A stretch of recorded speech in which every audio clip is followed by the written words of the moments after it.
Bom, pessoal, vamos falar de estômago. É a porção dilatada do digestório. Temos aqui alguns estômagos de animais unicavitários. Então, estômago de cão, estômago de suíno e estômago de equino. Vocês podem ver que eles têm mais ou menos o mesmo formato e nós distinguimos as mesmas regiões em todas essas espécies. Então, começando, vou pegar aqui esse estômago de cão como exemplo. Aqui chega o esôfago. Essa região aqui é a região do cárdia, onde a gente tem aquele músculo esfinctérico que controla a chegada do alimento no estômago e impede o refluxo. Então, a região do cárdia. Essa região aqui é a região de fundo gástrico. Tudo isso daqui, corpo gástrico. A partir dessa região aqui, ó, vocês veem que tem uma curvinha? Essa curvinha aqui se chama incisura angular. A partir da incisura angular, nós temos a região de antro piloro e na saída do estômago nós temos o piloro, que é um outro músculo esfinctérico que controla o esvaziamento gástrico. E aqui começa o duodeno, que é a primeira porção do intestino delgado.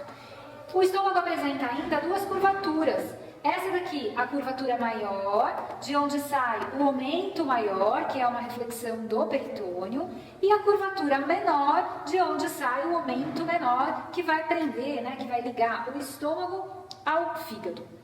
Então, essas regiões a gente distingue em todos os animais unicavitários. Se a gente for olhar esse estômago do porquinho, a gente vai ver tudo isso. O esôfago chegando aqui, a região do cárdia, fundo, corpo de estômago, a incisura angular, antro pilórico, piloro. E no equino, do mesmo jeitinho. No suíno, ele apresenta nessa região de fundo de estômago, essa bolsinha aqui, que é o divertículo gástrico, que aqui a gente está vendo ela do lado de fora, e nessa imagem aqui a gente vê o divertículo gástrico do lado de dentro. Bom, vamos voltar para o estômago dos carnívoros, que é o que eu gosto de falar primeiro. Os estômagos, eles são classificados quanto ao número de cavidades, então, carnívoros, suínos e equinos são unicavitários, ruminantes são pluricavitários, e são classificados quanto ao tipo de mucosa. E aí eles são classificados em estômago simples e estômago composto.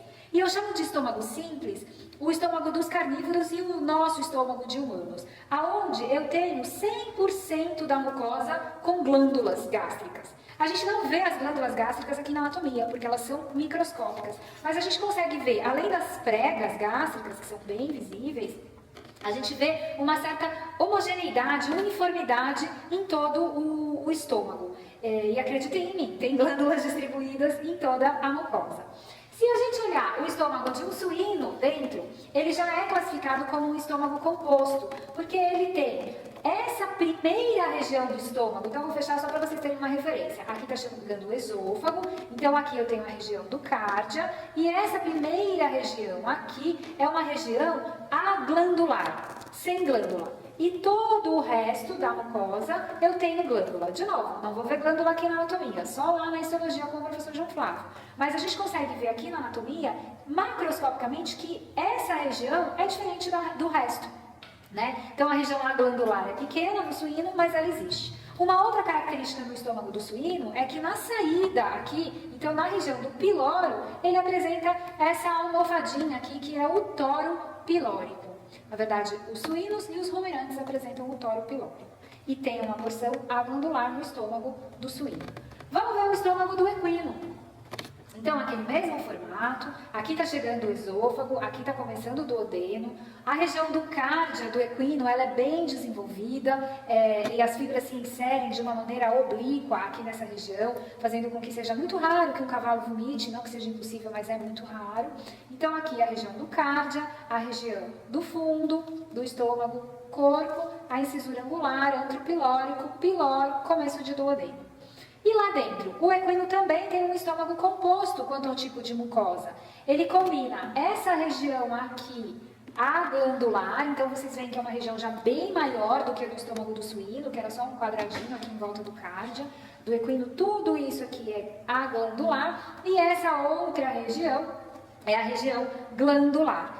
A gente não enxerga as glândulas, mas a gente vê que tem uma diferença, certo? E essa região aqui, essa margem que separa região aglandular de região glandular, se chama margem preguiada. Agora nós vamos falar do estômago dos ruminantes.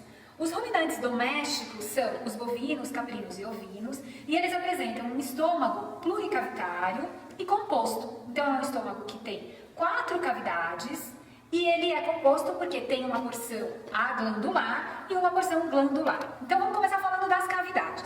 Aqui eu coloquei o estômago de um ruminante como se esse daqui fosse o antímero esquerdo do animal, o nosso animal estivesse olhando para lá. Então, aqui é cranial, caudal, dorsal, ventral. E aqui nós temos o esôfago chegando. Do lado esquerdo da cavidade abdominal de um ruminante, a gente enxerga o rumen, que é a maior cavidade que ele tem, e cranial ao rumen, o retículo. Então, rumen e retículo nós vemos no antímero esquerdo. Se eu virar isso daqui, ó, como se eu estivesse pegando a cabeça do meu animal e colocando para lá. Agora meu animal está olhando para lá. Vamos fechar isso daqui, faz conta que não está aberto. Então, aqui eu estou olhando o antímero direito. O que eu vejo no antímero direito? As outras duas cavidades. O omaso e o abomaso, que é essa daqui que está fechadinha, certo? Eu vou voltar para aquela posição só para a gente explicar um pouquinho. O rumen, o retículo e o omaso são cavidades aglandulares. E a gente só tem glândulas gástricas no abomaso. Por isso que tem gente que fala que o abomaso é o compartimento equivalente ao estômago das outras espécies, porque só ali é que existem as glândulas gástricas. Como que é essa condição aí diferente dos ruminantes? Então, quando o animal ele está lá pastando, ele engole o capim, ele faz a apreensão principalmente com a língua, e ele engole o capim sem mastigar quase nada. Esse capim vai chegar pelo esôfago e ele vai chegar aqui no rumen. Como esse capim ele tá levezinho, ele tá bem sólido e leve, ele fica meio que flutuando aqui. Essa porção mais dorsal, a gente tem gás, e essa porção aqui é onde vem, essa porção média, onde vem esse capim mais sólido, porque ele está leve, ele flutua nessa parte aqui com o líquido. Nessa câmara, né, é onde nós temos a microbiota, então protozoários, micro-organismos que vivem aqui e que são responsáveis, são invertebrados, que conseguem digerir a celulose que tem na parede dos vegetais. Só após a digestão da celulose feita por esses micro-organismos, é que os nutrientes da dieta dos ruminantes são biodisponibilizados para esses animais. Então, de novo, comeu o capim veio para cá, toda aquela microbiota vai agir nesse capim, é um processo fermentativo, então forma gás. Aí esse animal, ele vai para uma região mais tranquila, mais segura do pasto, ele vai deitar e ele vai ruminar. Nesse processo de ruminação, ele devolve para a cavidade oral, então volta também pelo esôfago, volta para a cavidade oral, esse capim aí mais sólido, mas que até a microbiota já começou a agir. E aí ele vai mastigar e ensalivar, ele vai misturar com a saliva. Um bovino produz aí uma média de 200 litros de saliva por dia. Essa saliva facilita a deglutição disso e também ajuda a aumentar o pH, que no rumen é muito ácido. E aí ele mastiga, ensaliva e engole de novo. Quando ele engole de novo, esse material vem com uma outra densidade. Ele não vem mais levinho como o capim veio na primeira vez. Ele vem mais pesado. Então ele vem mais ventral aqui no rumen. Se esse conteúdo estiver bem liquidificado, ele já nem fica no rumen, ele segue adiante para os outros compartimentos. Se ele ainda estiver meio sólido, ele ainda vai ficar no rumen, que vai sofrer mais ação ainda da microbiota que está ali dentro. Quantas vezes isso acontece? Depende da dieta do animal, se é uma dieta muito grosseira ou se é uma dieta menos grosseira, tá?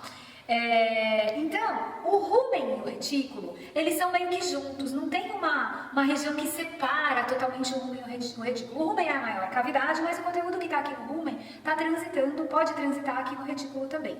Quando o conteúdo vai ficando bem liquidificado e vai seguir adiante, ele segue então para o omaso. O omaso é essa cavidade aqui, formada por essas lâminas, são as lâminas do omaso. O omaso, ele tem principalmente a função de dar uma enxugada nesse conteúdo. Então eu falei, o bovino produz 200 litros de saliva por dia, mas ele não toma 200 litros d'água. Ele toma uns 50, 60 litros d'água. Então a maior parte desse líquido que veio aqui para o rumen, da saliva, ele é reabsorvido por essas lâminas do omaso. Então ele dá uma enxugada no conteúdo. Quando deu uma boa enxugada, esse conteúdo segue adiante para o abomaso, que é o compartimento que tem as glândulas gástricas. Nesse processo de volta para a cavidade oral, engole de novo, junto com o capim, né, com a forragem, vai junto essa microbiota. E essa microbiota é a principal fonte proteica da dieta desses animais. Tá? E os carboidratos, eles são obtidos através dos ácidos graxos que são obtidos nesse processo de fermentação. E aí eles são absorvidos pela própria mucosa do rumen.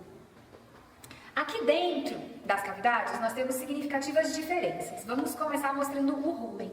O rumen, ele apresenta as papilas ruminais, parece uma toalha felpuda. Quanto mais grosseira for a alimentação do animal, mais desenvolvidas são essas papilas. Existem algumas áreas do rumen que nós temos essas pregas sem as papilas do rumen. São os pilares do rumen. Esses pilares são bem importantes para ajudar a retornar esse conteúdo para a cavidade oral. O retículo, ele parece um favinho de mel. Nós temos as células do retículo. E como eu falei para vocês, não existe uma parede, assim, uma estrutura que separe totalmente o rumen do retículo. Tem essa prega, que é a prega rúmeno-reticular, mas são cavidades que se comunicam. O omaso é formado por essas lâminas, que eu já mostrei, e o abomaso é onde nós temos essas pregas aqui do abomaso. Aqui está cortado bem no meio, mas na porção final, no pilório do abomaso, os ruminantes também apresentam aquele torus pilórico, como os suínos também apresentam. E aqui já começa o duodeno. Se a gente for olhar essa peça aqui, que o Nildo fez com uma técnica bem especial de criodesidratação, agora que vocês já entenderam o básico do funcionamento, aqui chegaria o esôfago, aqui o rumen, então aqui o nosso ruminante está olhando para lá. Aqui o rumen no retículo e aqui no antímero direito o omaso e o abomaso. O rumen, ele apresenta alguns sacos que tem nome, claro, tudo na anatomia tem nome. Aqui nós temos o saco dorsal, o saco ventral, o saco caudo dorsal, o saco caudo ventral.